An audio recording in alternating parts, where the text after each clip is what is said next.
तहसीलदार कार्यालयाजवळ अग्निशमन केंद्र आहे। दुर्दैवाने त्या तहसीलदार कार्यालयाची पुनर्बांधणी सुरू असल्यामुळे अग्निशमन केंद्राच्या गाड्या देखील लांब हलवण्यात आल्या आहेत आणि त्यामुळे झटकन त्या गाड्या इथे येऊ शकल्या नाहीत। परंतु तिथला एक कर्मचारी हजर होता, त्याने थोडीशी बेजबाबदार वर्तन केलं आहे। त्याची माहिती घेऊन त्याच्यावर योग्य ती कारवाई करण्यासाठी आम्ही मागणी नक्की करू, परंतु आता ती वेळ नाही आहे। आता 105 या ठिकाणी 155 गाळेधारक इथे आहेत, जे भाजी असेल, क्रोकरी असेल, महिलांच्या वस्तू असतील, अन्य विषयाचा व्यवसाय गेली अनेक वर्ष इथे करतात। त्यांचं सर्वांचं अतोनात नुकसान झालेलं आहे। सर्व त्यांचं सामान, त्यांचे काउंटर, त्यांच्या वस्तू, त्यांचं विक्रीचं माल सर्व हा जळून खाक झाला आहे। वरती प्रभाग समिती आहे, इथे TLR ऑफिस पण आहे। हे दोन्ही नागरिकांशी रोजच्या त्यांच्या व्यवहाराशी संबंधित असलेली कार्यालय आहेत। प्रभाग समितीमध्ये पाणी पट्टी आहे, लाईट पट्टी आहे, जन्ममृत्यू नोंदणी आहे। TLRमध्ये सोसायट्यांचे कागदपत्र, त्यांचे वादाचे मुद्दे, त्यांचे वादाचे दस्तऐवज, त्यांचे प्रॉपर्टी कार्ड, ह्या सगळ्या गोष्टी इथे आहेत। आता नेमकं कोणाचं किती नुकसान झालं हे पाहणी करणं गरजेचं आहे, परंतु तुर्तास जे गाळेधारक आहेत, सब्जी मंडईवाले, त्यांचं जे भयंकर नुकसान झालं आहे त्याबाबत आम्ही आता चर्चा केली। त्यांची सर्व यादी घेऊन महापालिका आणि शासनाकडे आम्ही मागणी करणार आहोत की त्यांना नुकसान भरपाई द्यावी। महत्त्वाचं म्हणजे इथे सुरक्षा रक्षक होता गाडेकर, त्याचा तो आत अडकला आणि त्याला वाचवायला शिंदे, काय नाव सागर शिंदे म्हणून जे अग्निशमनचे अधिकारी होते, त्यांनी अत्यंत शौर्याची कामगिरी केली। डोळ्याला आग दिसते, परंतु आपल्या सहकार्य वाचवण्यासाठी सागर शिंदे त्या आगीत झेपावला। त्याला वाचवता आलं नाही, तोही बिचारा आगीच्या खाईत मृत्युमुखी पडला। त्या दोघांच्या कुटुंबांना अत्यंत भरीव सहकार्य आणि त्यांच्या कुटुंबियांना कुठे ना कुठे महापालिकेत शासनात सामावून घेतलं गेलं पाहिजे, ही आम्ही या ठिकाणी भारतीय जनता पार्टीकडून मागणी करतोय। या ठिकाणी माझे सहकारी उपमहापौर कृष्णा पाटील आहेत, सुरेश जोशी नगरसेवक आहेत, मडवीजी आहेत, हे सर्व इथले स्थानिक नगरसेवक आहेत।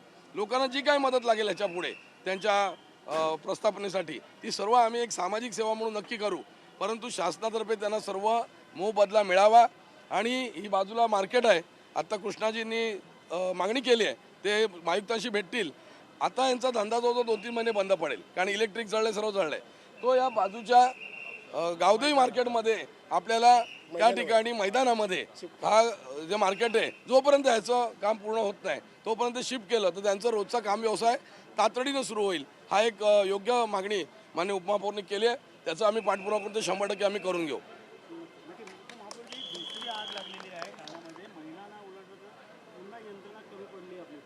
नक्कीच म्हणावं लागेल, कारण फायर ब्रिगेड आज नौपाडा प्रभाग समितीमध्ये नाही आहे, ते शिफ्ट झालेलं आहे आणि ते शिफ्ट झाल्यामुळे त्यांना संपर्क केल्यानंतर इकडे यायला त्यांना हे पडलं, म्हणजे वेळेत नाही आलेलं आहे। त्याचबरोबर ही जी वास्तू आहे त्याची सखोल चौकशी करावी अशी माझी विनंती आहे आणि मी प्रशासनाकडे नक्कीच मागणी करेन, कारण फायर व्यवस्था ह्या बिल्डिंगमध्ये नव्हती।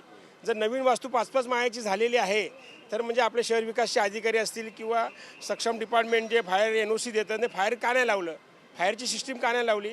ती जर सिस्टीम लावली असती तर आज जे 2 वीर जवान आपले शहीद झालेले आहेत ते झालं नसतं असं मला वाटतं आणि जे नुकसान जास्त झालेलं आहे ते पण कमी प्रमाणात झालं असतं।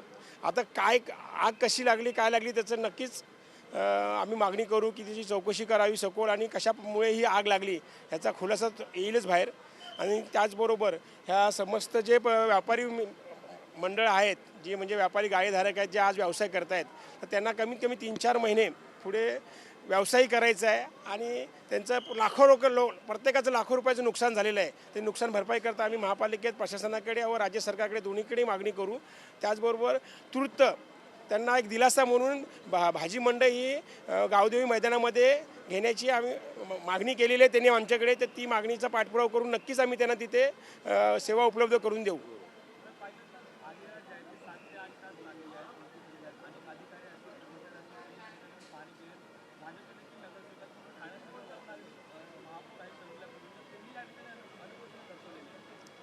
त्याची काय मला कल्पना नाही आहे, ते बहुतेक कुठे बाहेर जाणार होते एवढं ऐकलं होतं मी काल।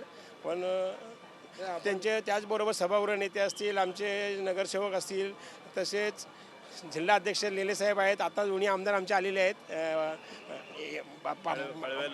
कळव्याला। त्यांनी ते जे 2 वीर जवान शहीद झाले आहेत त्यांना बघायला कळव्यात गेलेले आहेत आणि काही दुखापतग्रस्त आहेत त्यांची ट्रीटमेंट बघायला ते गेलेले आहेत। आणि प्रथम नागरिक काय करतात, कुठे गेलेत हे नक्की माहीत नाही आहे, पण येतील ते पण थोड्या वेळ त्यांना माहीत पडलं असेल पडल्यावर, कारण ते सभागृह नेते आले होते, गट नेते आले होते शिवसेनेचे. मग हां याच्यामध्ये एक गोष्ट ह्याच्या पुढे लक्षात ठेवायला चुकलेली आहे की अग्निशमन ही अत्यंत गंभीर सेवा आहे. जेव्हा अन्यथा ती उभी असते, पण प्रसंग कधी घडतो हे माहीत नसतं. प्रसंग घडल्यावर तातडीने सेवा मिळावी म्हणून अग्निशमन केंद्र जागोजागी आहेत. जेव्हा तहसीलदार आणि अग्निशमन विभागाची सर्व पुनर्बांधणी हाती घेतली तेव्हा ते डायरेक्ट उचलून बाळकुमला टाकलं आहे आणि कोपरीला आहे. याचा अवेअरनेस जनतेमध्ये नव्हता, लोकांना माहीत नव्हतं. तर ही अग्निशमन सेवा पर्यायी व्यवस्था म्हणून कुठे ना कुठे ताबडतोब उभी करायला होती. आता आम्ही भाजी मंडई इथे शिफ्ट करायला सांगतोय. जर ह्याच अग्निशमनच्या गाड्या इथे पेट्रोल टाकून उभ्या करून ठेवल्या असत्या वेळेला तरी ही आग दुसऱ्या मिनिटाला विझली असती, आज 2 जवान वारले नसते. त्यामुळे हे गांभीर्य कुठेतरी प्रशासनानं, मी कुणाही राजकीय आरोप करणार नाही, पण प्रशासन हे डे टू डे कार्यवाही करण्याचा अधिकार आहे. आयुक्त आणि त्यांच्या हाताखाली असलेली सगळी कार्यकारी व्यवस्था, या प्रशासनाची कुठेतरी दिरंगाई, लिथार्जिकनेस हा काही प्रमाणात आहे, मान्य करायला लागेल. जर या अग्निशमनाविषयी गांभीर्याने विचार झाला असता तर ते आजूबाजूला गाड्या उभ्या करण्याची सोय झाली असती. कारण एवढा मोठा जुना ठाण्याचा परिसर आहे, तो कंजेस्टेड आहे आणि त्यातलंच अग्निशमन केंद्र उठून बाळकुमला गेलं आहे आणि एक कोपरीला आहे. इथल्या माणसाला माहीतच नाही की माझ्या इथे अग्निशमन. मी काय म्हटलं, लिथार्जिकनेस झालं, लापरवाही म्हणजे अग्निशमन या विषयाचा गांभीर्याने विचार नाही केला की आपण बिल्डिंग रिडेव्हलपमेंट करतोय त्यावेळेला अग्निशमन दल हे आपण डायरेक्ट 5 किलोमीटरच्या बाहेर नेतोय, 6 किलोमीटर, आणि शहरामध्ये 6 किलोमीटर यायला अर्धा तासाच्या वर लागतो. तोपर्यंत आगीत जळून लोक खाक होतील. त्यामुळे अग्निशमन दल रिकामी जागा बघून त्या ठिकाणी प्रस्थापित करायला हवं होतं. त्यामुळे मी आता ह्याच्यात अजून एक वाढीव मागणी आम्ही करतोय भारतीय जनता पार्टीतर्फे की गावदेवी मैदानात जसं आपण गाळेधारकांना सोय करणार आहोत तसं शहराच्या मध्यभागी जोपर्यंत अग्निशमनची नवीन इमारत बांधून पूर्ण होत नाही, कुठे ना कुठे व्यवस्था करून हे अग्निशमनच्या 2-5 गाड्या आणि स्टाफ हा मध्यवर्ती ठिकाणी प्रस्थापित करण्यात यावा, जेणेकरून पुन्हा जर आग अशी लागली तर बाळकुमवरून आणि कोपरीतनं गाडी येईपर्यंत नागरिकांना होरपळावं लागणार नाही. साहेब, एक सूचना अशी होती, गडकरीच्या बाजूला जो भूभाग आता रिकामी केलेला आहे तिकडे 2-3 अग्निशमन दलाच्या गाड्या तात्काळ ठेवाव्यात. तिथे खरं अग्निशमन दल आलेलं चांगलं आहे, ते मध्यवर्ती आहे. आणि दुसरं, हे जे 155 जण आहेत त्यांना तात्पुरती शेड बांधून द्यायची गावदेवीला आणि तिथे त्यांचं थोडे दिवसासाठी पुनर्वसन करायचं. तिसरी गोष्ट, इथं फायर ब्रिगेडची काही व्यवस्था नाही आहे, फायर ऑडिट करून तिथे ती व्यवस्था करायला पाहिजे. आणि चौथं म्हणजे इकडचं प्रभाग समितीचं ऑफिस लवकरात लवकर हलवायला पाहिजे. इथे एवढ्या गर्दीत प्रभाग समितीचं ऑफिस योग्य नाही, जिथे ठाण्याचे सर्व लोक आपली कामं घेऊन येतात.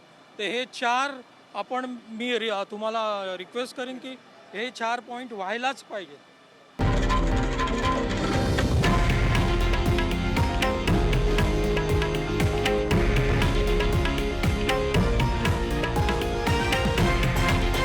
हे आहे देशातील नंबर 1 न्यूज नेटवर्क आणि आपण पाहत आहात TV9 मराठी, एकमेव.